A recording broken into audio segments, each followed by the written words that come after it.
what you're gonna say. I can't believe what you're alluding to, Max. Let it out. Let it out. What are you trying to say? This is my hot take. You just calm down. He is a great, great fighter. A good big man doesn't beat a great little man. It takes something more than a good big man to do that, and Lopez is more than just good.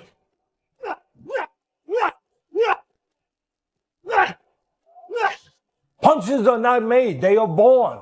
And this guy, Lopez, was born to punch. And he's got one other thing going for him, Steven and Max.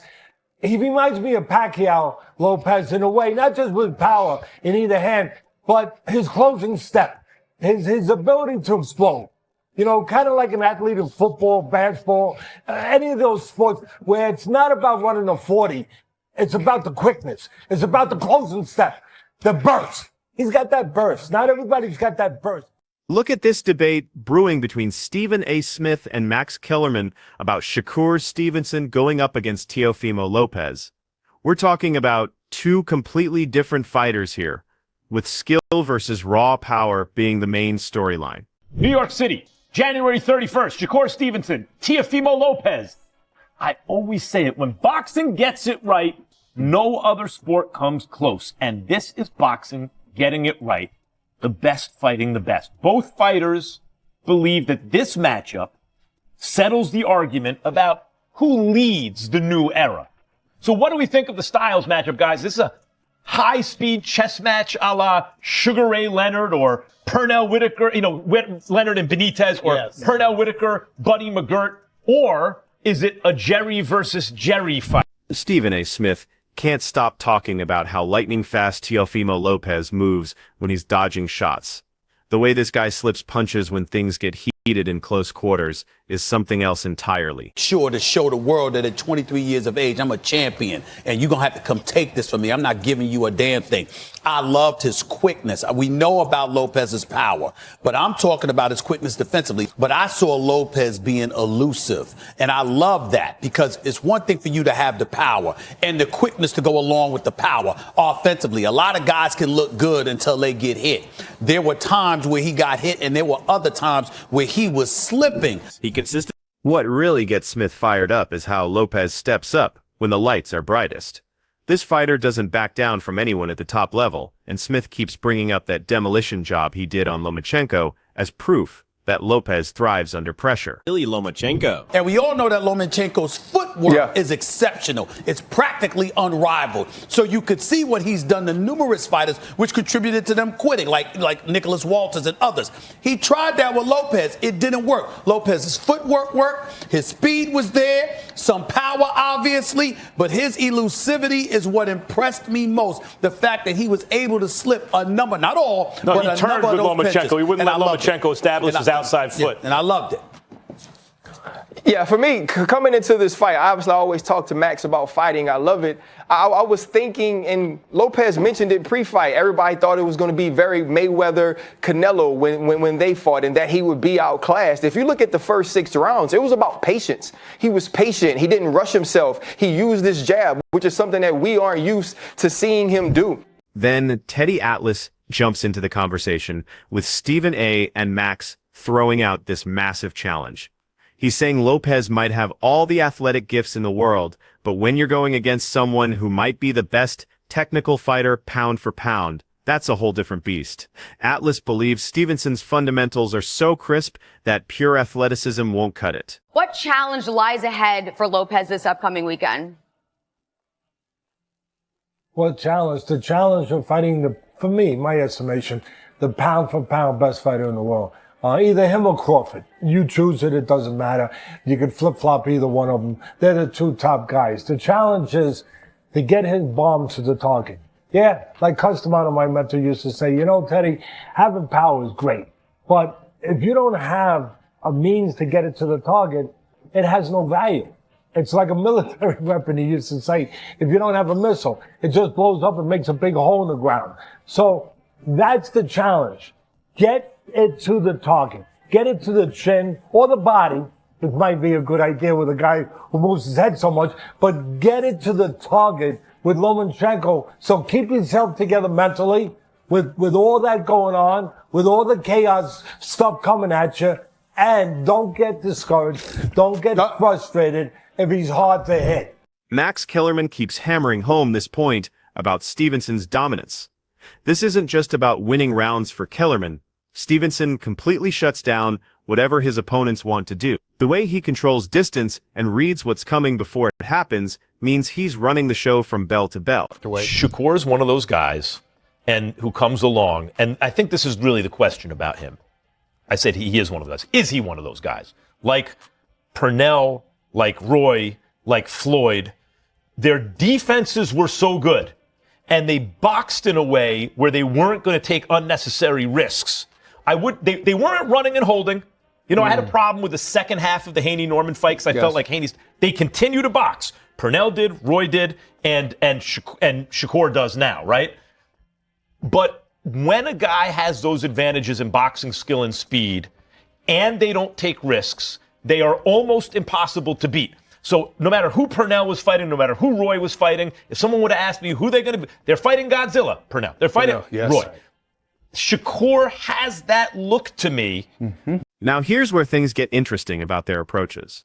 Everyone agrees both guys can really fight, but there's this thing about Stevenson not being a knockout artist. His whole game is built around being surgical with his shots, while staying defensively sound and controlling every minute of the fight. Knockout power. And the difference here is that they're both twitchy, they're both fast, they're both excellent boxers. Teo's a puncher.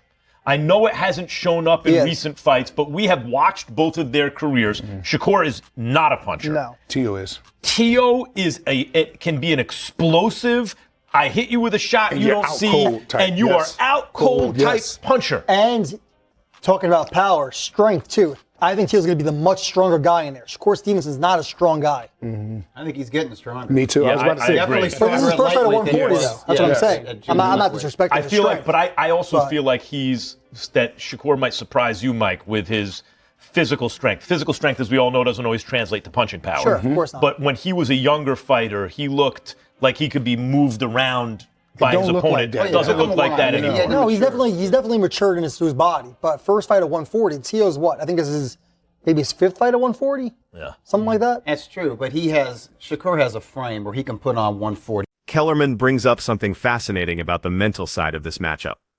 Stevenson walks in with this perfect record and technical reputation, which means he's got more pressure on his shoulders. Meanwhile, Lopez gets to play the role of the hunter, with everything to gain and nothing to lose, which makes him extremely dangerous. Is there an advantage there where Shakur is fighting to protect that perfect record, to protect that kind of sense that he's the next guy? On the other hand, Teo is like he can fight with more abandon against Shakur because there's so much for him to gain. And if he loses, he's lost before. He's lost to Kambosos. Stevenson. Lopez has been making it crystal clear just how much this opportunity means to him. He's treating this like his moment to break into that elite pound-for-pound conversation. You know, people think the fight with Teo is either going to be you delivering a masterclass. Or a knockout by Teo. Yeah, or you getting into some type of brawl with Teo and end up getting knocked out, right? What are fans getting wrong about the matchup? I think the fans is getting wrong about the matchup is where I'm not sleeping on that I know about Teo. Teo's a good boxer. Mm-hmm. He's boxer first. So we could say, oh, he's just going to knock you out. Or he's just going to... That's not him.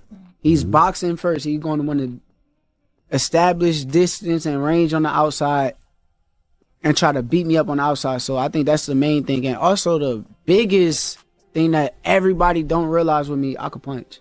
Everybody say, oh, he can't punch, and then boom, crack somebody, and then they laying down, or something may happen to where they hurt or something like that. So I think that's two big things. Boxing analysts are looking at this like it's a chess match where every tactical adjustment and burst of energy could swing everything. Because I don't think that Shakur is going to come out and try to fight or take the fight to Teo in the first 6 rounds at all. So if he's fighting off the back foot, if Teo can make it so that he's convincingly, or he's convinced at least Shakur that he may have won 4 of the first 6 rounds, you know, if it's 4-2 in Shakur's mind going into the second half of the fight, or if I'm looking at him stealing those first 6 rounds, then it's an interesting fight going into the tail end, because Teo, to me, is a front runner, right? I want to see if he can carry his energy and his explosiveness late in the fight and not wear down. And then when Shakur starts to open up, you know, can you steal some of those championship rounds from him and make it like a close fight? I think if Teo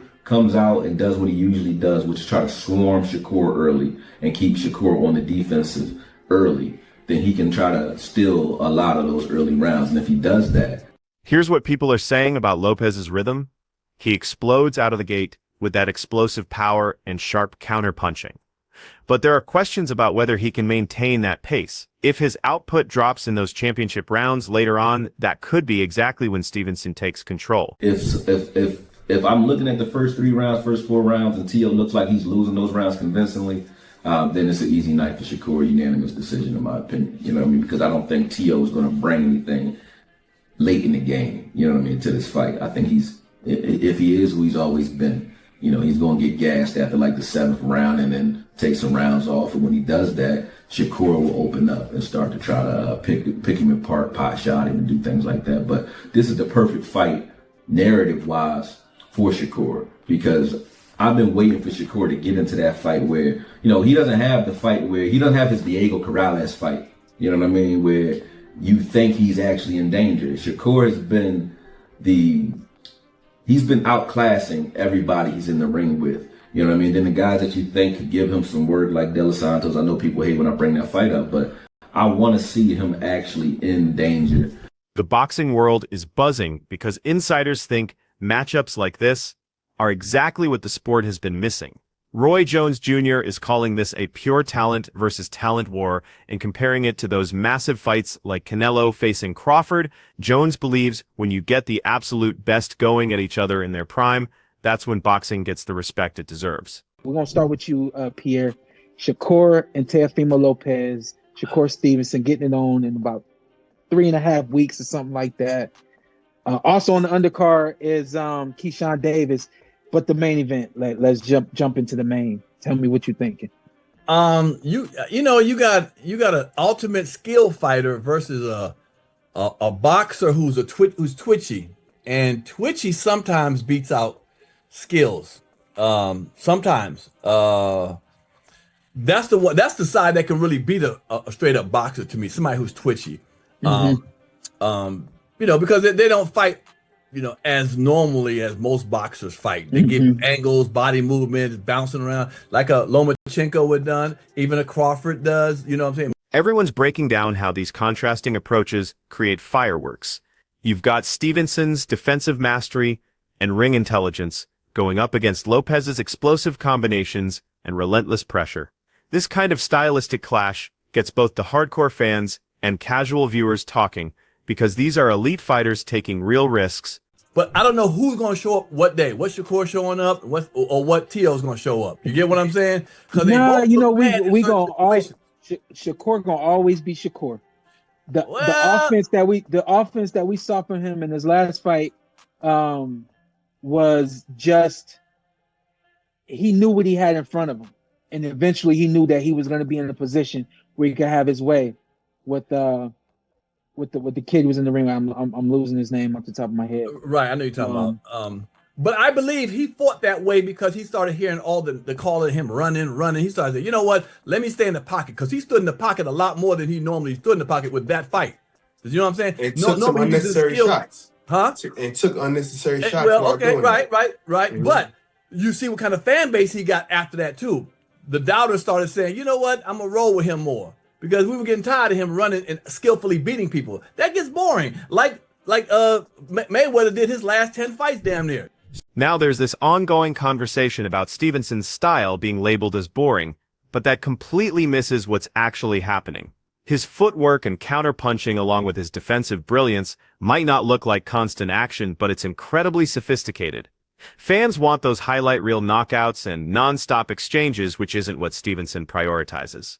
His methodical approach emphasizes chess moves over fireworks, yet this calculated style makes him nearly impossible to land clean shots on. The technique might not be flashy, but it represents the highest level of boxing intelligence. I think y'all scared of Shakur. Nobody's scared of Shakur, bro. I think y'all be ducking Shakur's scared of his shadow, bro. I think y'all be ducking Shakur. Shakur, right? you see his last fight? Come on, the fans want to see, though. No, they don't. Yes, Stop hyping up Shakur. I want to see Ryan and Shakur. I've Devin not and heard Shakur. that at all. Yeah. I've never You heard wouldn't that. want to see that? I never heard Absolutely. that. Nobody on the street has ever been like, yo, Shakur, you would be crazy. Who should Shakur Stevenson fight next? I don't think he should fight at all ever again because he just puts the fans to sleep and he's not doing anything entertaining for the damn sport. Honestly, just kick him out of boxing, bro. He's horrible. God damn. I'm asking you this. You think Dana would put up with Shakur? He'd be the first one to get kicked out of the UFC, right or wrong? I will say this. You're right. Dana definitely wants, because it's a promotion, it's an entertainment company. Okay, boxing's an entertainment company too. He ain't doing the sport a favor, so kick him out. How would that fight between him and David Haney go? Honestly, man, if you want to get off to that, man, you're better off watching like Gabe. Even Amir Khan recognizes what Stevenson brings to the table, despite his style not always creating excitement for mainstream fans. Stevenson's precision and defensive awareness, plus his ring intelligence, make him a nightmare matchup, which is what elite boxing is really about. Khan respects aggressive fighters like Lopez, but he also understands that tactical excellence gets misunderstood as boring. When you're operating at the highest level, the ability to slip shots and control distance while outthinking your opponent is pure artistry. What do you think about the criticism that Shakur gets? Like, people say that he's boring and all that. he's not entertaining. I mean, look, he's like an Andre Ward style. Andre Ward wasn't really that entertaining, but got the win. I mean, that's what boxing is all about. So I used to love watching Andre Ward fight because it was so punch perfect. I watched his footwork, how he moved to the right, to the left, and I trained with him as well, with Virgil. And I used to watch how he trained and how he fought, and I thought how he puts his hands there and uses it as a defense, and then pulls your hands down and catches you over the top, and them little things. So this is a fight that people get, because you got two different styles. You got an offensive, defensive in Lopez, and you've got a defensive in Shakur. Stevenson's been extremely vocal about his preparation and mental state heading toward this potential showdown with Lopez. Throughout his training camp, he's emphasized feeling sharper and more disciplined than ever, claiming this represents the peak version of himself. He's focused entirely on execution rather than getting caught up in media hype, believing his skill advantages will show up when it matters. While he acknowledges Lopez's natural ability and punching power, he's confident that Lopez's aggressive tendencies will create opportunities. Stevenson plans to capitalize on those openings with precise timing and expects to dictate pace and strategy from start to finish with a performance that establishes his elite credentials. You know, your division at that time and then the one above you, but it's in a message to the fans. But I think it also did something for you to prove to yourself that, man, listen, that wasn't like my best performance, but I showed you I can get it out the mud. What did that performance kind of do for you now that you look back at it?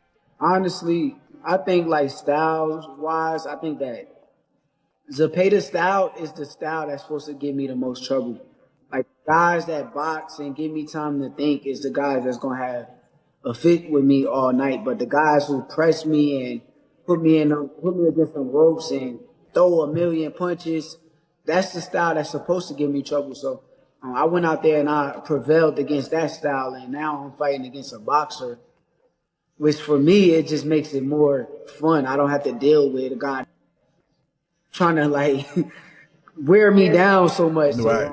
Lopez is coming into this fight with a completely different energy and renewed sense of purpose. Treating this as his career-defining moment, he feels mentally locked in and physically at his peak, without letting expectations weigh him down. Instead of feeling pressure, Lopez is embracing the spotlight.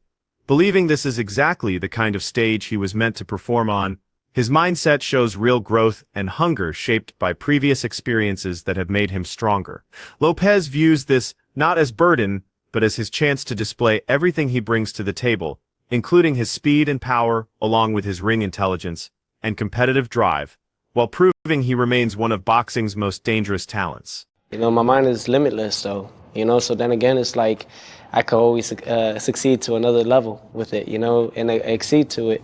So it's really just trying to just keep it going, you know, keep moving forward throughout the whole time and throughout the whole process, and mainly just have fun with it. You know, you got to have fun with what you do. You know, I love this, you know. I haven't stopped doing what I've done, because of the fact that I enjoy what I do. You know, this has been 20 years in the making, 20 years in this, you know, and I have so much to do and so much to prove within myself. So mentally, I'm prepared. Physically, I'm more than ready, you know, and emotionally, I'm on fire, you know, I'm on fire with it, you know, because all I ever did was try to be great, you know, and it's no longer trying. I am, you know, I am great. And it's all about just continuing and holding that.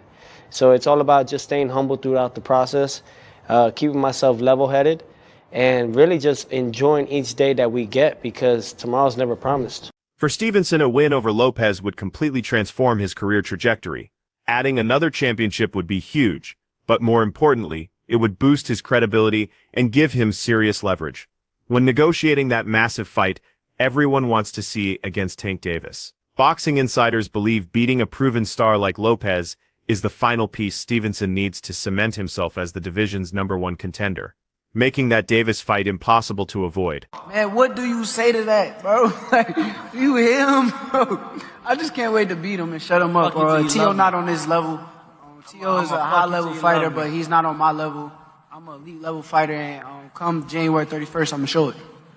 You've shown respect to him for his performances in the past, what he's done.